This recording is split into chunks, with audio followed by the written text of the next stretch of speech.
Hello guys, welcome to Revathi vlogs. ఈ mirror ఏంటంటే మాది old mirror. So 15 years back mirror ఇది. దీన్ని మేము రీక్రియేట్ చేసి కొత్తగా చేద్దామని ఫిక్స్ అయిపోయాం. సో దీనికోసం మేము ఒక మంచిగా ఆలోచించి కొత్తగా ఎలా చేయాలని ఆలోచించగా మాకు ఒక ఐడియా వచ్చింది. దానికోసం ఫస్ట్ అయితే దీన్ని బాగా క్లీన్ చేసాము. బ్రష్ పెట్టి అసలు ఎలాంటి డస్ట్ లేకుండా ఫస్ట్ క్లీన్ చేసుకోవాలి. మేము బాగా క్లీన్ చేసాం. నెక్స్ట్ ఏంటంటే వాల్ స్టిక్కర్ అనేది మేము ఫ్లిప్కార్ట్లో ఆర్డర్ పెట్టుకున్నాం. ఇది క్లీనింగ్ అయిపోయిన తర్వాత ఆ స్టిక్కరింగ్ అనేది స్టార్ట్ చేయాలి. దీనికి మా అన్నయ్య అండ్ మా తమ్ముళ్ళు వీళ్ళందరూ చాలా హెల్ప్ చేశారు. ఇదే ఇండియా వాల్ స్టిక్కర్. ఇది చాలా అంటే చాలా బాగుంది లుక్ అయితే, పింక్ అండ్ వైట్ కాంబినేషన్.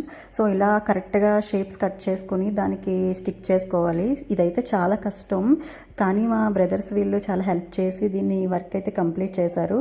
అది అంత అనుకున్నంత ఈజీ అయితే కాదు. సో ఎలా అయితేనో కంప్లీట్ చేశారు.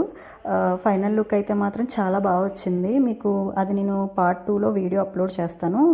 ఆ వీడియోలో మీకు చూడొచ్చు రిజల్ట్ అనేది ఎలా వచ్చిందో. So please subscribe my channel for more videos. Thank you for watching. Next వీడియోలో కలుద్దాం. బాయ్.